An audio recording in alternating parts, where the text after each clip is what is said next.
Hola, este es el video acorde a lo que viene siendo la clase 5, ¿vale? Dentro de la clase 5 vamos a tener lo que es el derecho objetivo y el derecho subjetivo. Estoy hablando del 2.2.2. Dentro del derecho objetivo nos dice que es el conjunto de normas, es decir, son todas las reglas que además de imponer deberes, confieren también facultades o no las permiten o prohíben. Dentro del derecho subjetivo nos dice que es el conjunto de facultades jurídicas que las personas deben cumplir frente a otros individuos o bien ante el Estado. Dicho en otras palabras, es la facultad de la norma que concede a las personas para actuar ilícitamente. Ejemplo, sería si pedimos un préstamo a una institución bancaria, teníamos derecho a que nos entregue el dinero en la fecha acordada y el banco tiene la obligación de entregarnos el dinero bajo las condiciones que firmamos en el contrato. Es decir, el derecho objetivo va a ser el que utilizamos tal cual para todo. El que utilizamos, el que te dice no robarás, el que te dice no matarás, todos estos delitos como tal, eso es derecho objetivo. Pero ¿cuál es el subjetivo? El subjetivo es cuando hablamos de una persona imprecisa. Es decir, todos tenemos prohibido matar, pero el derecho subjetivo entra cuando yo como persona fui agredida. A mí me violentaron, a mí me maltrataron, a mí, no sé, me golpearon, ¿no? Ahí como tal ya estamos hablando de un derecho subjetivo porque nada más se basa en mi persona. Digamos que va de lo general a lo particular. El derecho subjetivo es lo general y el derecho subjetivo es lo particular. ¿Ok? Digamos que es la diferencia entre uno y otro. Estos ambos derechos tenían un mapita ahí en su PDF. Este mapita se divide en distintas áreas. Por ejemplo, el derecho subjetivo tenemos que son derechos políticos, públicos, civiles, que son como tal personales, como tal patrimoniales, derechos reales y todo esto, ¿vale? ¿Por qué? Porque estamos hablando de personas como tal. Y el derecho objetivo nos dice que son derecho público y derecho privado, como tal el constitucional, administrativo, digamos que es toda nuestra rama de forma general, se vendría siendo el objetivo. Posteriormente tenemos lo que es el derecho real y el derecho personal. El derecho personal nos dice que es el vínculo de dos personas que divide una relación jurídica. Este derecho personal es como, por ejemplo, cuando yo le vendo un terreno, no sé, le vendo un terreno a mi vecina, a Juanita, ¿no? Le vendí un terreno. Ese contrato de compraventa, esa prestación, esa liquidez, todo lo que conlleva esta compra y esta venta de terreno como tal, pues viene siendo un derecho personal. ¿Por qué? Porque somos entre ambos. Y los derechos reales como tal, pues nos dice que es la facultad correspondiente a una persona sobre una cosa específica sin sujeto pasivo, individualmente. Es decir, en el derecho real como tal, yo soy la dueña del terreno. Ese es mi derecho real. Y ya el derecho personal es cuando yo lo vendo. ¿Por qué? Porque estamos teniendo un intercambio entre dos personas jurídicas. Entonces, cuando yo lo venda, deja de ser mi derecho real y se convierte en el derecho real de Juanita. ¿Por qué? Porque ya es su propiedad tal cual, ¿vale? De ahí posteriormente pues tenemos el derecho público. El derecho público o el jus publicum es el conjunto de norma que regula las relaciones y funciones del Estado y las relaciones de este con los particulares.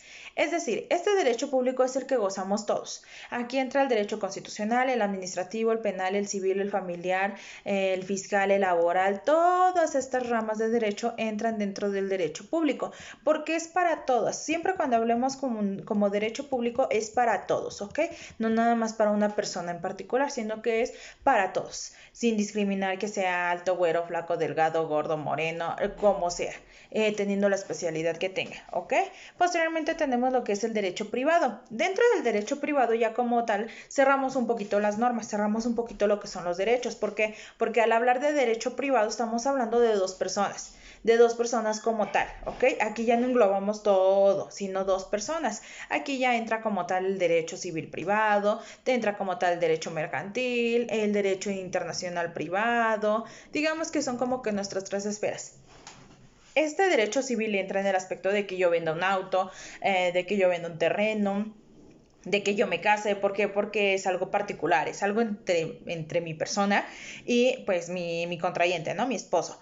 No es como tal para todos, o sea, yo no me estoy casando con el Estado ni me estoy casando con todos para que sea algo público, es algo privado. A eso definimos nosotros como derecho privado, ¿vale? De ahí en el 3.1.3 tenemos el derecho social. Este derecho social es algo muy relacionado a lo que es el derecho público, únicamente que aquí apega a grupos sociales como tal.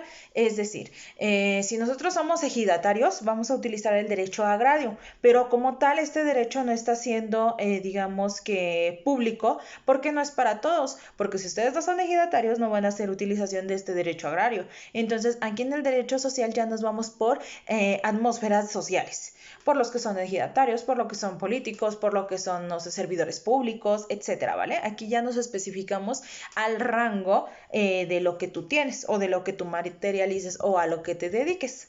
¿Ok? De ahí tenemos el 3.2, que son disciplinas jurídicas auxiliares.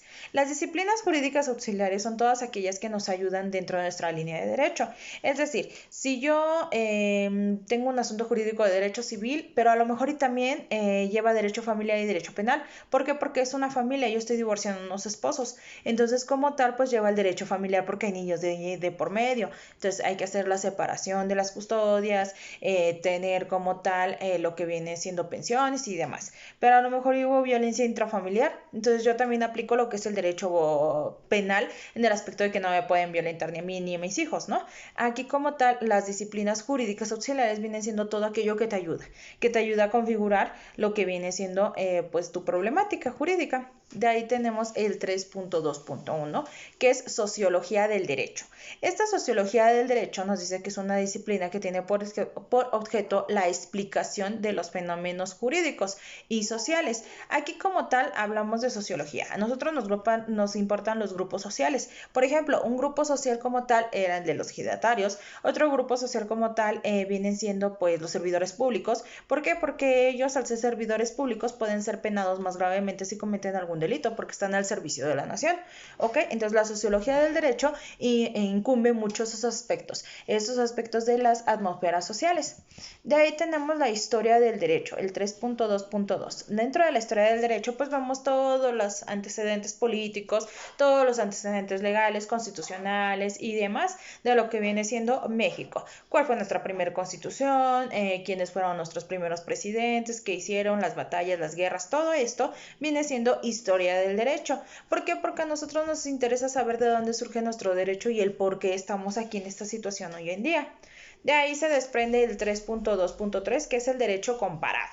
Este derecho comparado nos dice que es la comparación de dos distintos sistemas legales del mundo. Es decir, el derecho se debe de resolver de los accidentes y diferencias que existen en nuestro sistema jurídico. Se desarrolla culturalmente. El derecho comparado, digámoslo así, es la forma que nosotros tenemos para la creación del mismo. ¿Por qué? Nosotros tenemos características muy particulares en el aspecto de que tenemos características políticas, características morales, características sociales y estas pues van cambiando en distintos países, pero eso no significa que como tal nuestros derechos no sean relacionados. En Estados Unidos también se prohíbe matar, en Argentina también se prohíbe matar, en la mayoría de los países se prohíbe matar, entonces hay algunos otros delitos que sí son permitidos o que no, digamos, se consideran delitos como tal. A esto le llamamos nosotros derecho comparado. ¿Por qué? Porque nosotros tratamos de homologar el derecho lo más parecido entre países, entre diversas uniones. ¿Por qué? Porque si bien es cierto yo puedo irme a Estados Unidos de viaje, ¿no? Y por ejemplo, si en Estados Unidos es libre matar, voy a ir a que me maten, ¿no? Entonces procuramos tener como que la misma relación en leyes, porque si yo sé que aquí en México está prohibido matar, sé que también en Estados Unidos y que en la mayoría del mundo se prohíbe hacerlo. Entonces, para eso existe lo que es el derecho comparado, que venía siendo nuestro último subtema de la lección de la clase 5, que es el 3.2.3, ¿ok? Entonces, pues bueno, eso viene siendo lo que es nuestro derecho comparado. Esa es la tipología de los derechos, así como algunas fuentes. Espero que hayan quedado muy, muy entendibles los temas, y si no, pues mándenme un mensajito. Y ya como tal, pues ya les digo, ¿no? ¿Cuál es la situación que hay dentro de él? ¿Vale?